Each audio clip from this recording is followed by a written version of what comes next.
to visit Greeley up in beautiful Weld County, or Greeley, the historic downtown of Greeley. It's beautiful. In Weld County in northeast Colorado is our next guest here on Big Blend Radio Summerfest, joining Nancy and I and our special guest co-host Tanya Ortega, the founder of the National Parks Arts Foundation. We've been wanting to put them both on a show together because they both know all about art and music and all that good stuff that goes on. And I have to tell you, Greeley knows about public art and knows about art, and it definitely knows how to put on a blues concert. Okay, so go to visitgreeley.org. I'm serious. I mean, even when it had to be canceled this year from COVID, we watched online. I mean, it was awesome. So, Amy, welcome back. How are you? Hi, everybody. How are you? I'm doing great. Hey, it is good to have you back on the show. Introduce you to Tanya. Tanya's over in Hawaii. I mean, it's just, the coolest show. Yeah. Fun. Where are you in Hawaii? I just have to know so I can be totally jealous. What island? I am on the Big Island in formerly known as Mark Twain Estate, which I refuse to use the more modern name of the area, which is Discovery Harbor. I like Mark Twain Estates. Mark Twain is here. He wrote here. Nancy loves Mark Twain. That's Nancy's hero. Mark Twain and Chris Christopherson. And Chris Christopherson's birthday is today, so everything's good. Everything's good. Everything's good. I have to tell you, Amy, I know things are, canceled across the country in regards to a lot of music festivals and events, right? We all have to go through that. But watching all our Facebook memories come up of the Blues Bash, I mean, the Greeley Blues Jam is, I still say, one of the most amazing events. And then even the downtown, the first Friday, that night, that was amazing. I mean, just our entire time. So here we are in Colorado. We're just down the road from you, just down the highway. And I'm going, I know we need to get our butts back up there. And it's this, you guys are going to do this next year. So we know, just like everywhere else, we're having issues. But they sat out and put up this amazing concert online that Nancy and I just sat and watched. Amazing. Yeah. It was amazing. So next year looks really, really good. I mean, the Blues I think we've got just about everybody coming back. Said they'd be here this year. So we're working on that real hard. But you know us. Come on, Diane, Lisa, you guys have been here. Tammy, or Tanya, you know all about it. We pivot really fast. We keep running. We're cheerful, totally thrilled about where we live, what we do. It's great. She's running with the Bulls. Not this year. No, I know, but but listen, you guys, this is the one thing I wanted you to touch on this because you guys were on the front cover of Big Blend Radio and TV magazine a few issues back in regards to public art, and I didn't even, even while we were there, I was like, and I started digging around, and it really was amazing to me how historic that is, that is part of the founding of Greeley. Oh, let's go into the principles of founding of Greeley because you're not allowed to drink, but now you have a go-kart district. You're the first one. Yeah. But temperance was part of it. But it's definitely part. Well, not anymore. Thank God. Not anymore. We're like way crazy. It's way fun. Yeah, you guys are fun, but the art, it seems like that was really a huge part of the creation of Greeley. I mean, even the park that we were in, I was doing researching Lincoln Park, the downtown park, and the fountain has things in it, there was a plaster snake or something. I can't remember. There was some crazy stuff going on in there. So it seems that that's a big part of your history is actually art. Whether it's murals or, that's awesome. So I think, when our founders came along, they wanted to build a society that was utopia, and they were all about family values and, art and history and education and music, and all those things were right here the minute, Greeley kind of arrived in the Union. So we've always taken that to heart. Definitely encourage artists to be in Greeley. We have a wonderful creative district that's part of our city. We want to embrace all of that. I love it because you've got new murals since we've been there, right? How many murals? Because check this out. you can go in a mural alley and it plays music as you walk through, according to the mural that you're seeing. Like seriously, Yep. I trip out at stuff like that. Because cool. it's cool. It's cool. It's a music different alley. Yeah. Yeah. So we love that. So yeah, Greeley's, we're pushing up around 65, 70 big art murals all around town, and recently had some new apartment buildings go up along 8th Avenue. And what did they do? They put a gorgeous art mural right up the side of one of the buildings to stay with, and these are brand new buildings that are just coming in. We have some wonderful artists that are going to be doing some touch-ups on some of the murals that we have right now. We have one of the things that Visit Greeley started, and I have to plug our own world, so visitgreeley.org, but we put out a jigsaw puzzle online each week with a different mural. Yeah. So you can go on with a 150-piece puzzle and look at our art. Yeah. See? It's awesome. I dig it. I dig Those it. are popular.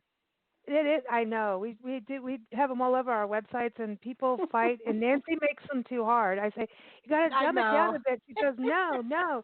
There's wars. I mean, these jigsaw people are like competitive as hell. They really are. I know. It's like, get a grip. Go for 300 pieces. Come on. Well, we haven't done it yet. We keep getting everybody saying thanks. I can at least do this. So well, see, Nancy, I remember our friends Jeroen and Maggie. They take photos of neon signs across America. They come over from Holland every year. Well, they're trying to come back there, and they started in Colorado, just so you know, with this whole adventure. And they loved it because they said that some farmer lifted her up in a tractor once or something so she could get one for her photos. But they, I'll never forget that in an interview we did with them. I don't know. We met them in a motel in Arizona, and we have the same favorite blues band, Johnny Master and the Mama's Boys. Got to give them a shout out. There you go. They did a live concert last night. Very cool. Yeah. Out of New Orleans. But anyway. They traveled across and everything, and now I spaced out because now I'm all like, whatever. Now it went out of my head of what we were talking about because I'm all lifting her up for her picture.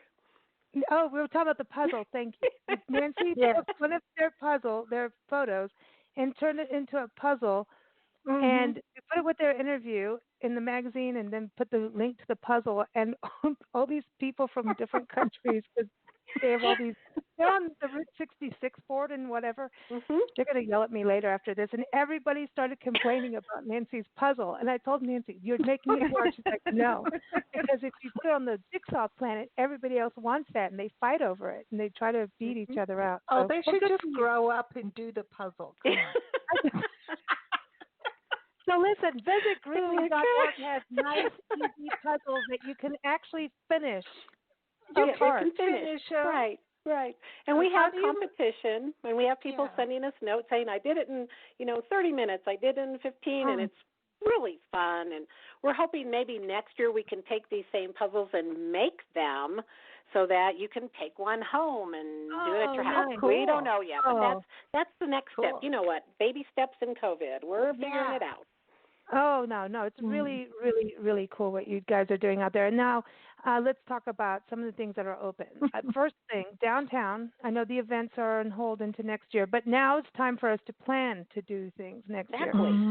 But still go, right? Still come to Greeley. Let me tell you, the food in Greeley is outstanding. And I have to ask, Luna's, I've been watching. They're open, right? They're Luna's open. Tacos. Oh, thank God. They are. Yep. Tanya, they have yucca fries. Or should I say yucca fries? Yucca or yucca? Oh, my gosh. I call them yucca fries. I love them. Yes. I'm serious. And then they put like cumin on it, which is my favorite spice. And I'm like, I wanted to live there. And they've got murals you were on in the heaven. inside. I love it. Margaritas, mezcal, yucca. Oh, yucca my gosh. That sounds so good. Yeah, doesn't it? And they have their rooftop bar, and it's open. And, of course, we're following all the right guidelines, with the governor and our wonderful mayor, John Gates. We're, in sync, and we're doing it safe and smart. And we're going to get this all right. We don't want, anybody to take any backward steps. And so the town is excited. Downtown is just beautiful. All the flowers are out, and we're working on patio dining so that people can be outside and, not awesome. Really a Friday fest, but kind of that atmosphere with social distancing. Yeah. Is the farmers market going to happen this year? Farmers market opened 2 weeks ago, so they've popped up. We're excited about that. Cool. Yeah. How is Jen doing? Now, Jen comes on our show. She works at discoverweld.com, and, when this happened, she's like swamped. How's she doing? Is she hanging in there? One of my great friends is hanging in there doing lots of communications in the midst of all of it. Her group, who puts out lots of stories about Weld County and things to do and just, wonderful little excerpts, they won an award, and I should have shot that to you, and I will. Cool. And we can give her a good shout-out, and I don't have it in front of me. But it was a nice journalistic award for their work that they've been doing online all about Discover Weld. So something like that happens, that's exciting, and she works hard. So shout-out to the great Jen Finch. Oh, yeah, because she's awesome. She took us, Tanya, the first day we got there.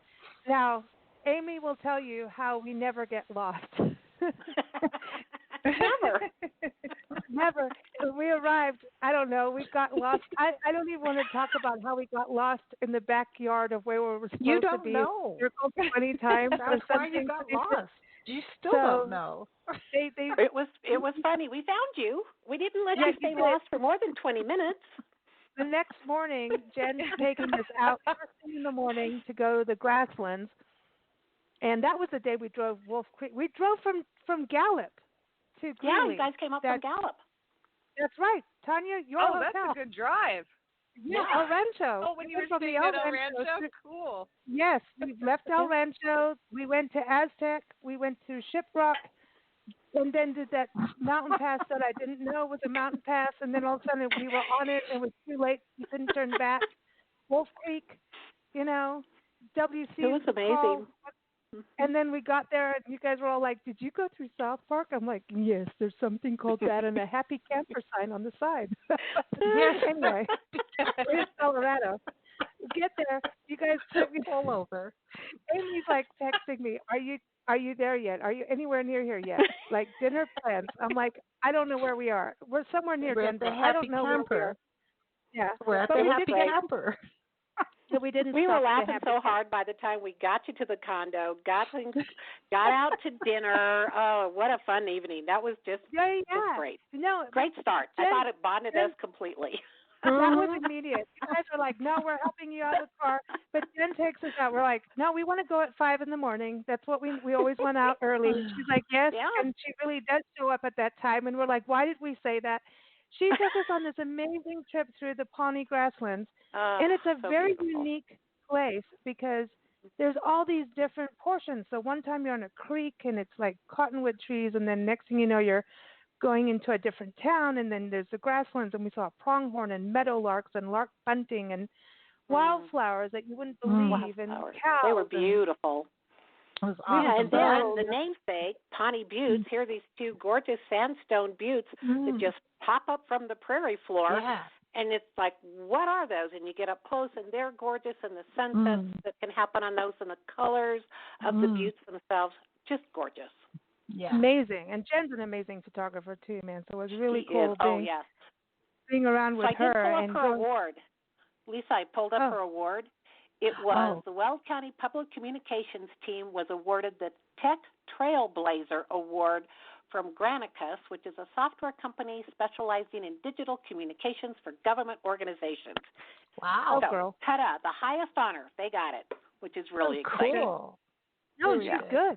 I mean, she knows her stuff, and she's really good. And great partner. It was really, going out with her was just, it's really nice when someone takes you around the terrain. And Tanya, do you do that with the residencies? I know you were out in the field a lot setting up like Chaco and Tugas, and do you go out? Do you have someone like kind of takes you around and gives you the lay of the land before you dig in deep for the residencies? Well, for pre-residency, we have a pretty rigorous, yes, I often show up to the parks and kind of do an audit of what the experience will be like. I mean, we demand things like heat and air conditioning, and even at the Dry Tortugas ones, they have air conditioning and stuff, which is, off the grid, so it's kind of cool. So some don't pass, and then we go, once you get X, Y, we've got a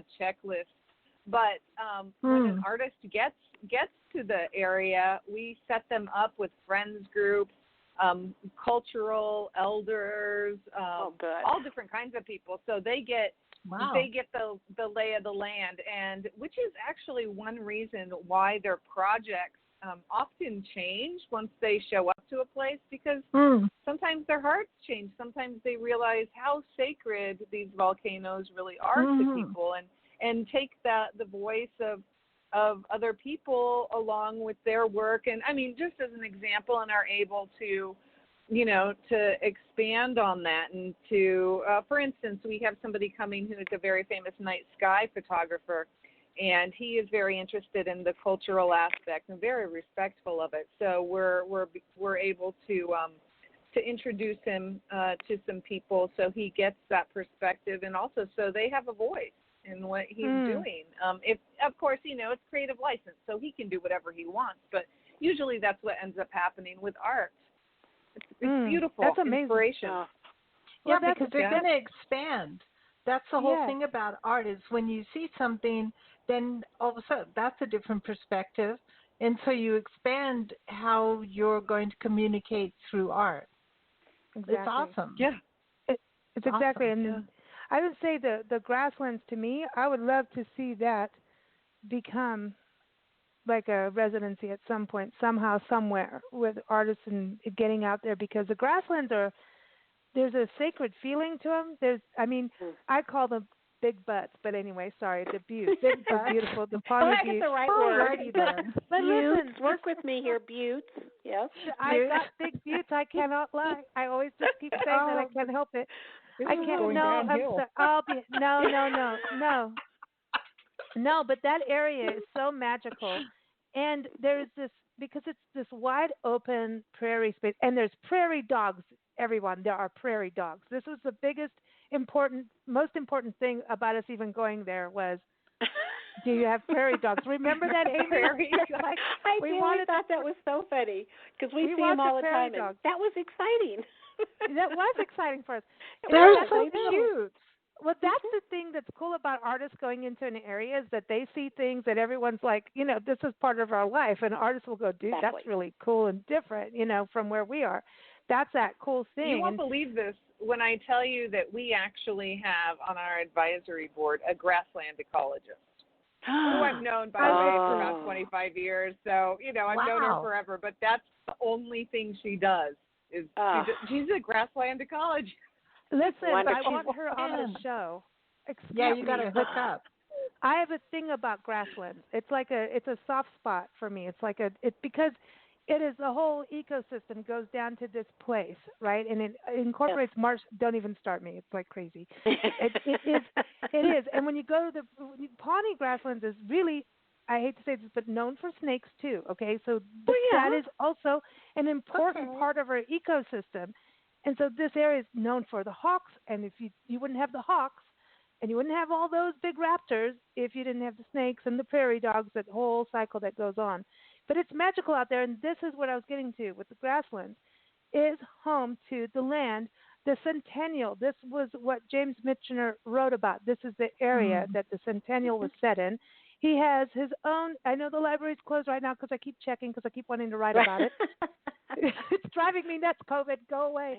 I know. James Michener has his own collection thing in the library at the university, which is amazing. You can see his postcards, his books, his manuscripts, his photos. I mean, the postcards to me were amazing, because it's just like his writing and his personal. And Hawaii was in there too, by the way, Tanya. Just saying, as a connection. He had all the Hawaii stuff, because he wrote Hawaii too. So it's like totally. And he taught at the university, so he taught.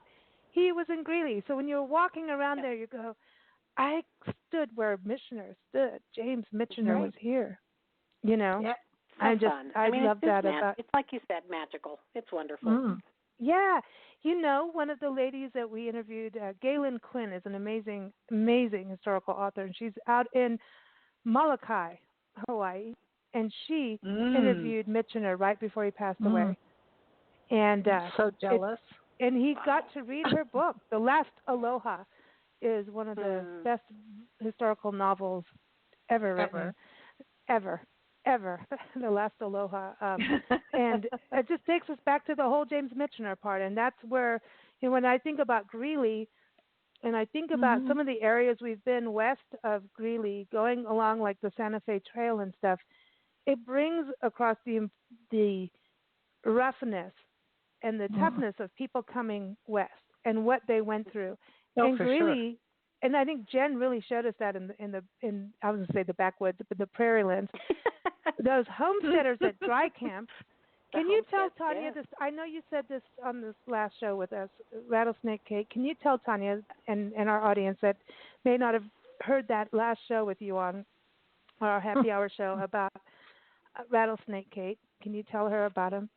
You bet. Tell her so about we her. had a frontier woman who was living on her property a little bit south, or actually northeast of Greeley, and she had her young son out, and they were in their fields checking on them, and all of a sudden she realized she was surrounded by 130, 140 rattlesnakes. Oh, my gosh. And all she had was her horse, her buggy, her child. She had a rifle, but, of course, she didn't have that much ammunition. And this woman turned into a whirling dervish. That's the only word I can use for this. And she killed every one of those snakes. Every one of those snakes.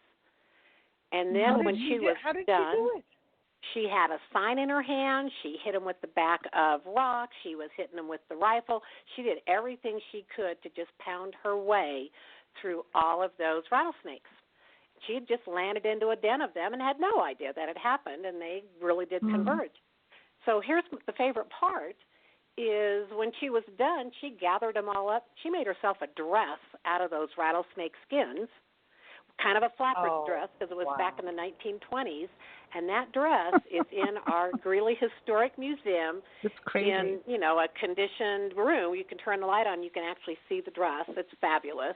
But what a great story. I mean, this woman took care of business. She, was not going to let anything happen to that young boy of hers. And she did it. And we have, it's a great story, and it's just that frontier woman bravado, and I can get this done, just wonderful story. We have a young lady who wrote a little couple of songs about her. So it's great historical information about Greeley, and we have a person in town who will kind of tell the story in her own way, and you'd swear she just became Kate right in front of your eyes. She's whirling around and making sure you understand the emotion and the power and what happened that day. And she is on great demand for lots of different events here in Greeley. But, stories like that, that's what you want to hand down around about your area, that historical piece that, you would never think about that would actually happen, but it did. Yeah, it's folklore, but it's true. It's not lore. Right. I mean, seriously, it's not lore. It's the truth. And we have the dress to prove it. It's amazing. And in a cabin, too, at the Centennial Village. It's crazy. So here's this area, this beautiful grasslands, and then all these historic cemeteries in between the grasslands, and you can imagine the snakes. And then you go around, you go to this beautiful downtown that is vibrant with art and flowers, and it's very idyllic because Greeley was set up to be this, like you said, a utopia. Then you go into Weld County. I wanted to bring this up before you go. Is the wild animal sanctuary? We still need to get them on a show because this was a highlight, and we still want to do a series on all the animals there. These are all animals rescued. It's not a zoo, and I mean it. It is not a zoo. You actually walk on the skywalk. So the animals, like if an airplane flies over you, you like, oh, it's an airplane. Who cares? The airplane. I don't care about you. You don't care about me. Same thing with the animals. So you walk on the skywalk, and you're not intruding on the animal's life. And so they've got animals that have been evacuated from hurricanes. They've got animals that have been taken out of circuses and bad zoos. from all over the people's world. homes.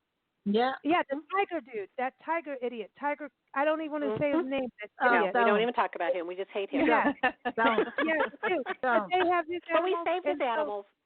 Yeah, on and him. this is one of the most unique places. And when you go, you are going to learn. You're going to connect with the animals, and it's.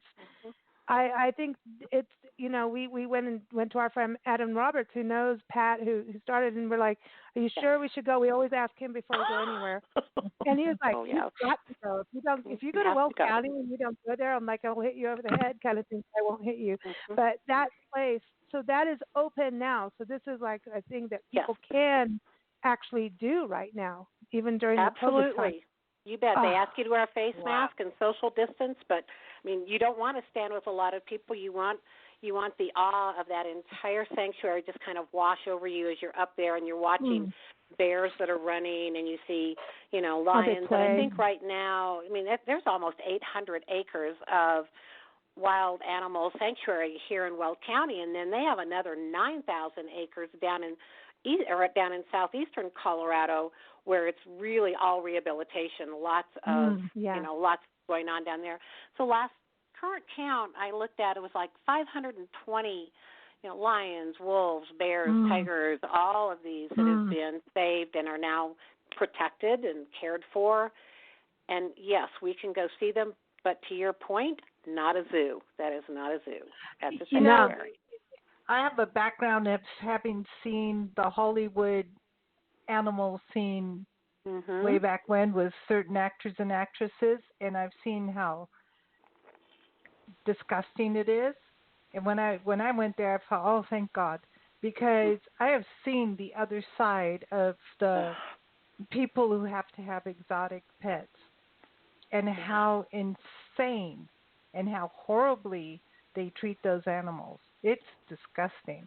So when I went there, I was like, thank God there's somebody doing something, because I tried on my own to do something, but I didn't have the resources to do what they did, and I appreciate those people so much for what they do.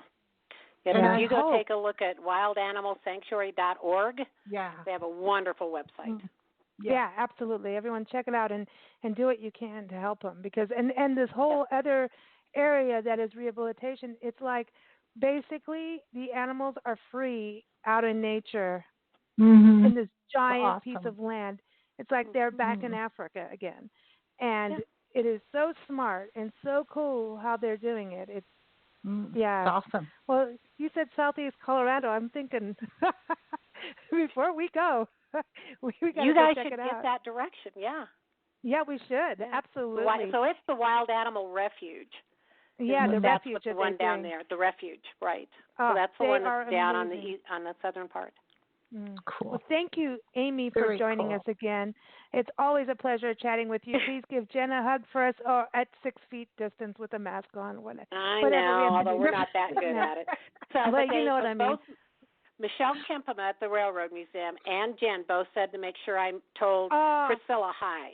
So we're telling Priscilla hi. And I didn't want to leave Michelle out either. How is the Railroad Museum open or closed? So I do want to bring that up. Not yet. We haven't opened yet, so we were thinking the 10th of July. But she has done some wonderful videos. So if you go to the Colorado Model Railroad Museum site, and there will be little tours through that museum. They have done all kinds of projects for kids that you come and you can pick up a little bag at the museum and go home and do your own arts and crafts. They have managed through the entire COVID period to keep everybody connected and waiting with bated breath for them to open up. So we're hoping coming up in the next couple of weeks we'll open up that. We'll open up Centennial Village. We'll get back on track. No events, and that's okay. We can do virtual all day long. But you can still come to beautiful Greeley, beautiful Weld County, have a great time. Yeah, so everyone, visit Greeley.org is your website. So is discoverweld.com. Check it out. It's going to change. Trying to put out the last issue of the Parks and Travel magazine, you go to type something, it changes. So basically, everybody just look at websites and figure it out. We'll give you the inspiration of where to go, and just know it'll open as it does. So go check it out. And, that's really how it is. And, as soon as things open, sometimes they'll close. because it is. Exactly. So Like, it's like, yeah, we're up, down, close, open, whatever. So that's all it is. You just keep online and keep trying. So Right. put your nickel in again. That's right. I mean, and what better attitude than, okay, we'll try again. It's okay. Yeah. We'll get there. Yeah, it's okay. Yeah. Just keep trying. Be healthy. Mhm. Be safe. Yep. That's important. Be safe. Otherwise, no, nothing's going to open because it'll open and we'll all be like, the Yeah, let's be apocalypse is cautious. taking us over.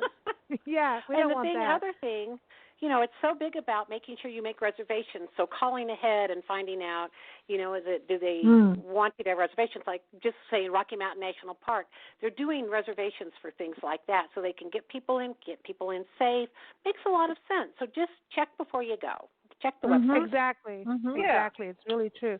And by the way, you might end up sleeping outside Painted Forest National Park, or Painted National Park, because some national parks actually close on normal circumstances. It's called car camping, Lisa. Yes, it's called car camping under a full moon with a dinosaur outside your face when you wake up in the morning. I love the dinosaur. I love it. Anyway, there it is. Thanks, Amy. Tanya, you I take can care. hardly wait to go check out your pictures in Hawaii. That'll be good fun. And please bring your grassland expert to town. We'll be good hostesses for you, so let us know. We'll be here. Thank you. Yeah. I'll let her know. That's very cool. Cool. You take care, Amy. We'll see you soon or talk to you soon. Yep, I'll catch up with you guys later this week and make our plan. Okay, all right, cool. awesome. Everyone, visit Greeley.org. Take care. Thanks, guys. Bye, Tanya. Bye, Lisa. Bye, Diane. Bye.